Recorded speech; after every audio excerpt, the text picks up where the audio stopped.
राम राम मित्रांनो, स्वागत आहे आपलं सगळ्यांचं एका नवीन व्हिडिओमध्ये. मित्रांनो, आता मी चालू आहे गावामध्ये. आता गावातील जो काही उत्सव मी आपल्याला आता दाखवणार आहे ना, तो पाहून आपल्याला सुद्धा एक आनंद होईल आणि आपल्या आदिवासी परंपरेचं, आदिवासी संस्कृतीचं दर्शन झाल्याशिवाय राहणार नाही.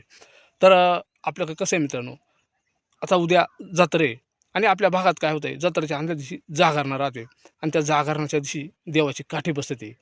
तशाच पद्धतीनं आज आमच्या यताळ बाबाची काठी बसणार आहे. वाजत गाजत पूजाविधी करून ती कशा पद्धतीनं बसवली जाते ना, ते आता आपल्याला पाहायला भेटणार आहे. चला मित्रांनो, जाऊ गावामध्ये. तर हे पहा, ही वेळाची काठी आहे, बरीचशी लांबलचक काठी आहे ही.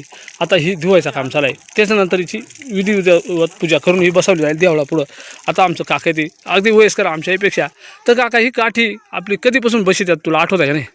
आजपर्यंतपासून आठवतच नाही ती. म्हणजे ही परंपरागत आपली हा, चालू आहे आपल्या यताळ बाबाची. येताळ बाबाची जत्रा म्हणून.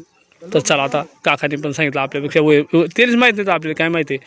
तर चला आता ही धुवून आणि मग ही देवळापुढे नेऊन हिची काय असेल ती पूजा ती आपली पाय भेटणारच आहे पुढं. आणि ही जी काठी आता धुवून आणली, त्याला आंघोळ घालून आणली, तर आता ती सजावली जाणार आहे. हाय ज्याला लाल ओसर राहत आहे ना, त्याला फरारा म्हणतात.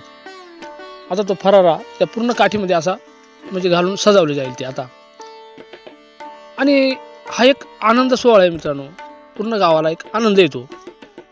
आणि मग त्यानंतर त्या काठीतला मोराचा पिसारा, म्हणजे मोराचा असा राहतो कुच्चा, तो त्या काठीला बांधला जातो शेंड्याला तिच्या.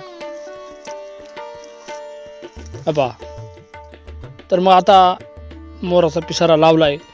त्यानंतर पुन्हा त्या काठीला काही मंडवळ्या घातल्या जातील आणि ही आता तयारी झाली काठी सजवायची. आणि हे पहा, ह्या मंडवळ्या ज्या मंडवळी म्हणतात आपण त्याला, चाफीच्या फुलांची मंडवळी, ती घातली गेली. आणि आता थोड्याच वेळात या ठिकाणी वाघ्या मुरळीवाला येणार आहे ती, आणि ही तिला वावळायसाठी ताट केले, पंचारतीचं ताट. आणि आता हे वाघ्या मुरळीवालं, आता त्यांचा गाणं होणार आहे इथं. आणि हे पण आपल्याच गावचे संबळ, खंजेरी, तुंतुना, या सगळा त्यांच्याकडे साहित्य आहे. आणि आता ही काठी बसवण्याच्या आधी त्यांचा मस्तपैकी गाणं होणार आहे. चला मित्रांनो, आता ऐकूया आमच्या वाघ्या मुरळीवाल्यांच्या गाण्याची एक मस्तपैकी झलक.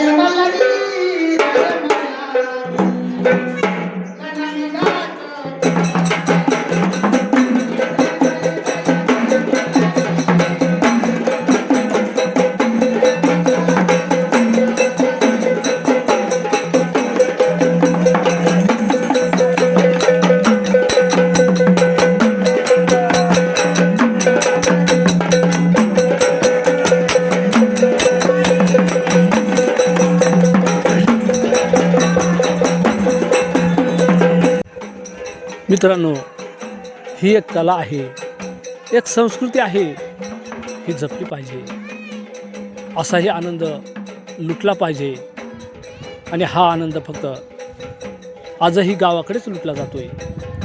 अकोले तालुक्यातील सह्याद्रीच्या कुशीत वसलेलं एक छोटंसं खेडेगाव आमचं शेलविरे.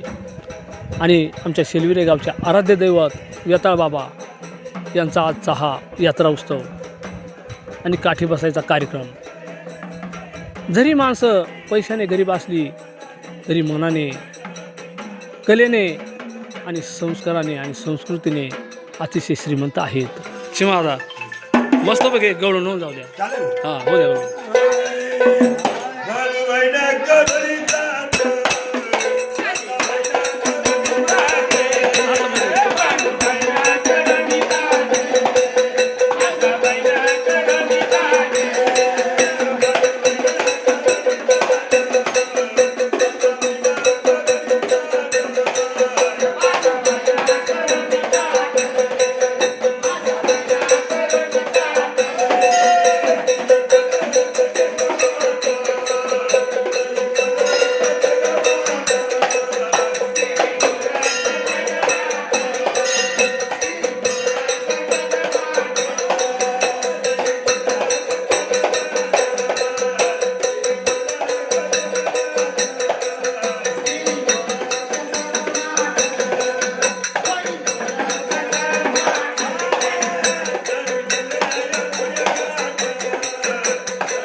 आणि मित्रांनो, हा समोर जो खड्डा दिसतोय ना, हा सर्वसाधारण खड्डा नाही, हा एक पवित्र खड्डा आहे. इथंच आमच्या वेताळ बाबाची काठी बसणार आहे. ही पवित्र जागा आहे. गायीच्या शेणाने चौभूतीनं सारून हळद कुंकू वाहून त्या जागेची आता पूजा केली जाते.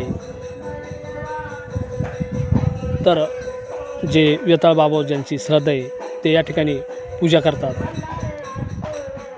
आणि सुबक अशा रांगोळ्या काढल्या जातात, जशा की एखाद्या सणाला आपल्या अंगणामध्ये काढल्या जातात. एकच दिवसाचा हा सण, पण खूप महत्त्वाचा आणि खूप आनंदाचा.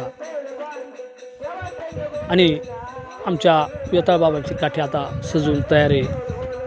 मोरपिसं लावून, तिला मुंडवळ्या बांधून, फरारा घालून, आंघोळ घालून त्या ठिकाणी आता तिची पूजा केली जाते. त्या काठीची बसवण्याच्या आधी तर आता आपल्या काठीची जवळजवळ इथं पूजा झाली आणि अख्ख्या ग्रामस्थांच्या वतीनं, तरुण बांधवांच्या वतीनं ती काठी आता या मैदानामध्ये काढली जाते इथं. आणि जी जागा आम्ही आपल्याला दाखवली, ज्या जागेची पूजा केली, त्या जागेवरती आता ती काठी बसवली जाणार आहे. तो आनंदाचा क्षण आता जवळ येतोय. तो एक काठी बसवायचा एकच जयघोष असणार आहे, वेताळ बाबा की जय. या जयघोषानं आता ही काठी येत्या 1 ते 2 मिनटात या ठिकाणी बसणार आहे तिच्या जागेवर. आणि उद्या याच काठीची भव्य मिरवणूक होणार आहे. चला, अजून काही विधी मार्ग पूजा तिच्या केल्या जातात. आणि आता पूर्ण पूजा उरकले आणि या ठिकाणी आता ही काठी बसवायचा कार्यक्रम चालू आहे. उंच गगनामध्ये ही काठी आता ज्याप्रमाणे आपला तिरंगा झेंडा फडकावला जातोय त्या पद्धतीनं ही बसली जाणार आहे. तर तिला 3 बाजूंना दोर लावलं जातात, जेणेकरून ती काठी व्यवस्थित बसावा. आणि वेताळ बाबा की जय असा जयघोष करून ही काठी आता बसवली गेली. पहा, मस्तपैकी आता उंच गगनामध्ये आमच्या काठीची शोभा काही वेगळीच दिसते. पहा, तर मित्रांनो, आता काठी बसून झाली. पुन्हा एकदा तिला नारळ फोडून तिची पुन्हा एकदा पूजा केली जाणार आहे. आणि वेताळ बाबाकडं सगळ्या लहान थोरांसाठी आणि सगळ्या गावाला सुखी ठेवण्यासाठी हा एक अट्टहास असणार आहे. तर नारळ फोडला गेला आहे काठीला या ठिकाणी. आणि हा नारळाचा प्रसाद पूर्ण जिथं गावकरी जमलं त्यांनी दिला जाणार आहे. आणि ही महान संस्कृती आमच्या अकोले तालुक्यात अनेक खेडोपाडी जपली जाते. आणि आता पुन्हा एकदा वाघ्या मुरळीच्या तालामध्ये या काठीचं भव्य असं स्वागत. आणि शेवटी मस्तपैकी या ठिकाणी आरती होईल, कारण कोणत्याही कार्यक्रमाची सांगता ही आरती नव्हते. आणि तितकंच आभार मानायला पाहिजे, तितकंच कौतुक करायला पाहिजे की आमच्या वाघ्या मुरळीवाल्यांचं महान कलाकार आहेत ते. चला, या ठिकाणी आता आरती होईल आणि त्यानंतर ही काठी बसली आणि पुन्हा एकदा उद्या ठीक दुपारी 1-2 वाजता हिची भव्य अशी मिरवणूक वाजत गाजत पूर्ण गावभर निघणार आहे. चला, ऐकूया आरतीची एक छोटीशी झलक.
तर मित्रांनो, अशा प्रकारे अगदी विधिवत पूजा करून आमच्या संस्कृतीनुसार, आमच्या परंपरेनुसार, आमच्या शेलिवरे गावच्या ग्रामस्थांच्या सहकार्याने, तसेच सगळ्या तरुण मित्रमंडळाच्या सहकार्यानं आज आमच्या वेताळ बाबाची ही काठी बसली. आज जागरणा, उद्या आमच्या वेताळ बाबाची यात्रा शेलिवरे, तालुका अकोले, जिल्हा अहमदनगर येथील. तर हा एक छोटासा व्हिडिओ मी आपल्यासाठी बनवायचा प्रयत्न केला. कसा वाटला मित्रांनो व्हिडिओ, नक्की आम्हाला कमेंटमध्ये सांगा. आपण जर चॅनलवर नवीन असाल ना तर चॅनलला सबस्क्राईब करीत चला, लाईक करा, हाईप पण करा. पुन्हा एकदा जय हिंद, जय महाराष्ट्र, वेताळ बाबा की जय.